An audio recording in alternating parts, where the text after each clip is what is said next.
Ladies and gentlemen, the big match for the world champion title is incoming. On one side, we have the reigning champion Magnus Carlsen. On the other side, we have Nepo, the challenger, the winner of the candidate tournament. In this video, I found 5 brilliant moments, 5 brilliant moves in the games between Carlsen and Nepo played before this match.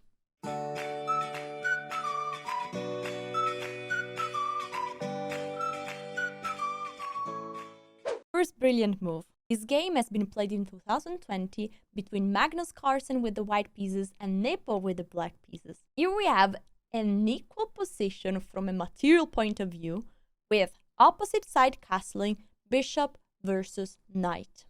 But there is a problem. This knight at the middle of the board can be trapped. The obvious move f4 is not the right move here. Because even if it seems like the knight cannot move anywhere, there is a resource for black, and this knight g4, hanging the knight, but after bishop take g4, there is queen take f4 check, attacking the bishop. So we need to be slightly more precise here to find the brilliant move that Carlsen played. d6. The pawn is interfering with the queen with the protection of the knight on e5. The knight cannot move anywhere, only move is e take d6. And after f4, just now, the knight cannot move anywhere, and the resource of knight g4 isn't working because the pawn is interfering. The queen cannot capture anymore on f4. So this is how Carlsen won a knight. Second position, Nepo white, Carlsen black. We have again equal material, but this time a slightly more complex position. The knight on d4 is under attack, is white to move. But the move played is not just moving the knight around somewhere in a safe square, but rook g4. This move is protecting the knight by attacking the black bishop, because after e take d4, rook take e4 would be extremely strong. Castle, queen take d4 would lead to a position where white is doing extremely good. Look at this. Bishop pair, open position. This rook is extremely exposed. Imagine the bishop going to g2, bishop on e3. This rook might really be in big danger.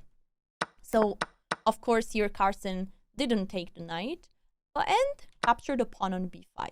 After bishop take b5 check, knight d7, we have a calm move, bishop d2, just developing a bishop and protecting the rook on a1 with the queen.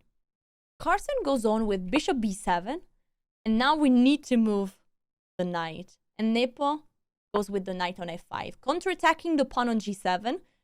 Castle is the only move, and now we see how beautiful that rook g4 was. After rook take a8, bishop take a8, exchanging the rooks on the a file, we have the rook going to h4 with the clear threat of queen h5 and queen take h7 mate. The only defense in this position is obviously the move g6, covering the h5 square. And now we could move the knight, but nope, not that easy. We go with the queen on g4. Actually, Nepo went with the queen on g4 with the idea to slide towards h3.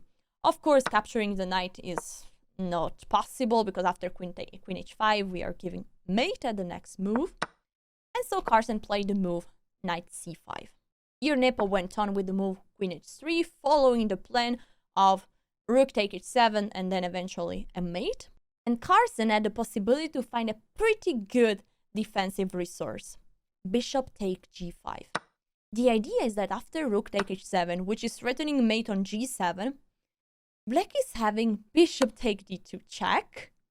And after king takes, queen g5, and there is lots of checks coming. That king is under check, and black is having at least a perpetual. But if white is making mistakes, even more.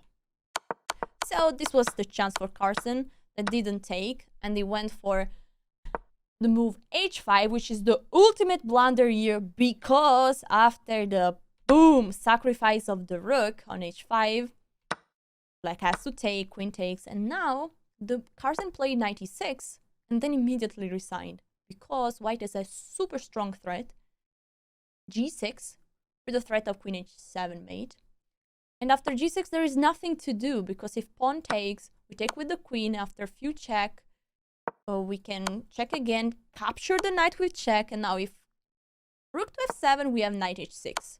And then check, we take the rook, it's over. And if king h8, we just give a checkmate on g7. So that's it. GG. Third example, Carlsen white, Nepo black. Here we have an endgame with two queens on the board and a knight versus a bishop. This bishop here on e6 is trapped, can be captured the next move. But the core of this game is that white, in order to win, has to avoid perpetual check. The king is under check, where to go? Not in the first rank, because black would just keep going check, check, check, check, check. But where to go on the third rank? King g3 could be a possibility, with the idea of maybe hiding the king on h4, or maybe avoiding checks. The only check in this position is queen to e5. But we can notice that after king to f3, there is no longer any check. So is king g3 the best move? Nope. Because after king g3, we have queen d4, which is a super strong move, threatening to take the pawn on d3 or give check on e3. There is no wait for white. Of course, white cannot just capture here, because this would be perpetual. Queen e3 check, king h4, check here, goes back, and check, check, check, check all the time. So here we need to find a defense. But is there a defense? Not. Because knight f4, that looks like interesting, protecting the pawn on d3, is actually a blunder, because queen e3 is winning the knight. And after king g2, we can take, and after pawn here, we have at least a perpetual with black. So here in this position, the best move, the brilliant move, is king to f3. And this move is brilliant, not just because here in this position there is no longer a check, but because against the strong move knight d4, this time the check on e3 is no longer possible. And this is the difference between king g3 and king f3, that if king to d4, there is no threat of check on e3. So now the move knight to f4 is possible, there is no longer a check, and this bishop is gonna be lost. In this position, Nepo played the move queen to e1, going for some checks on the first rank. Here, just to capture the bishop wouldn't be good. We need to send help to our king. Knight g3. This game shows us how a knight can be such a good protector of the king in order to avoid a perpetual check. Queen d1 check, king f2, and now Nepo captured a pawn. Going on with a check wouldn't be too good, because knight on e2 is covering all the checks. So queen take d3. Here, capturing the bishop wouldn't be good, because there is a check on d4, and there is no way that the knight is gonna help the king. After king f3, check here, and every time the king is going there, we always will have to give a check on d4, and never on d2, because after queen d2, there is knight e2, covering all the checks. So taking the bishop is too early. So the move played by Carlsen is knight e2, covering lots of squares and protect the king. Nepo played the move d4, opening up a new threat, a new check possibility. But here, the bishop can be taken. F take e6, we have a check on e3, king f1, queen take h3, king e1. Now the king is going towards the other side, trying to hiding on d2. If queen h1, we have, of course, king d2, and there is no longer any check. So queen h4 is the move played. And here, king to d1. The king is safe on d1. There is a check on h1, but after king d1, we saw already there is no other check. So basically, Nepo needs to find another resource. He took the pawn on f6, but now white can just capture back the pawn. Black played the desperate move d3, trying to create some threat, but there is just queen f5 check. And after king g7, not just taking the pawn and seeing, but precise move, knight to f4, threatening with main threat. Queen h1 check, king d2, and now keep giving checks here wouldn't be good, because white can just take the pawn. And after a couple of checks, queen g3, king here, the king can just go towards f2, and after king h2, a queen h2 story, we have knight g2. Covering again. The knight is such a good protector. So here, Nepo played queen a1, trying to go on the other side, but resigned immediately after the move queen d7, because actually this is mate in few move. After king h8, we have check here, king there, and now knight check. Now it's just mate in 2 moves. Mate on g7. Example number 4. Nepo white, Carlsen black. In this position, black is a pawn up. There is a rook under attack, and the white king is under check. Where to move the king? King to f1 wouldn't be a good move, because after a move like rook d8, black is having a winning position, because there are so good, so strong threat. Like move like bishop b4 and knight h3 would be extremely strong. Look at the knight looking together with the queen and the f2 pawn. So here, Nepo had to be brave, and he did. He went with his king extremely wild on f3. The idea here is that now the knight is under attack and also the rook is. So actually that king is winning a knight. Carlsen had to save the rook, and now bada boom. The king is taking the knight. The evaluation of this position is objectively equal, 0-0-0. But we will see a consecutive blunder from both sides that will lead to a winning position for Nepo. Rook d6, a good move. And now white did a blunder, queen e8. The problem of queen e8 that now black is having such a strong move, queen to c7, with discovery check threat all over the board, threatening to capture the queen, capture the bishop. And after a move like king g4, there is rook d8, which is trapping the queen, because queen c6 is no good, because after this, the rook is unprotected on d2. So actually, in this position, the best move would have been queen c8, covering the c7 and b8 square. But after queen e8, Carlsen didn't see queen c7 and played bishop take f2, losing the momentum. Now, king g4, the king is running away. There is no longer queen c7, no longer idea of discovery check. And so white is fine. Black played the move rook f6, which is having a sweet idea. Queen going to e3 and eventually giving a check, infiltrating white field. White played the move e5. White cannot go slow, is attacking the rook. And now Carlsen committed the final mistake. h5 check. Now the king on h3 is extremely safe. He went on with rook f4, having still one idea of bishop takes g3, h takes g3, and then queen g1, trying to give some checks on the first rank.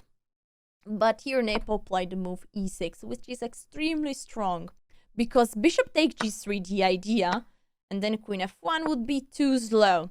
After e take f7, there is one check on f1, that's true, but the bishop is covering on g2, and now the rook is under attack, the queen is under attack, this pawn is promoting, there is the threat of queen g8.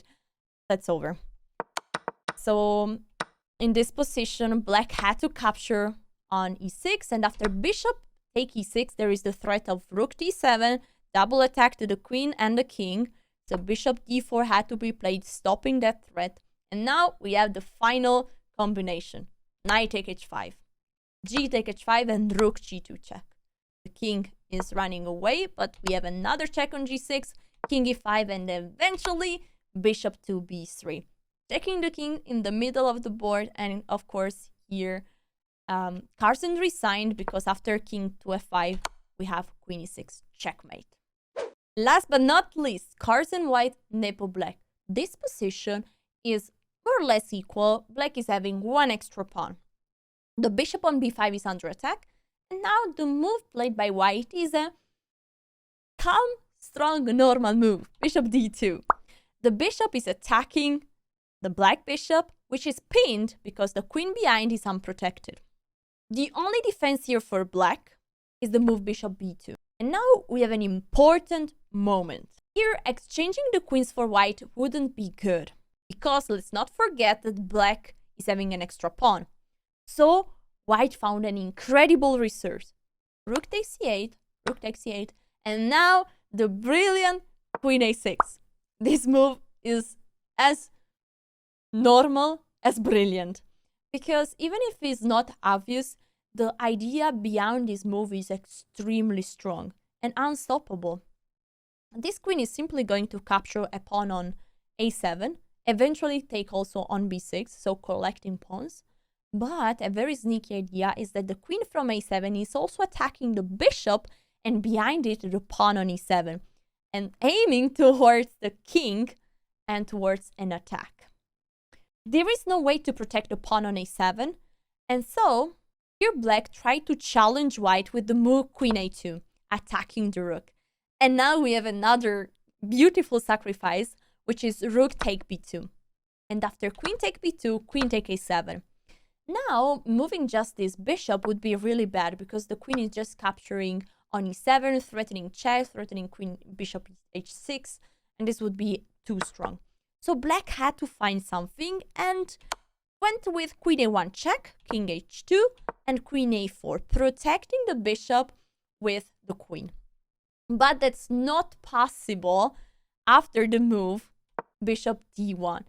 The queen is overloaded. After queen b5, there would be knight d4, attacking one more time the queen. The queen has to leave the bishop and go somewhere else.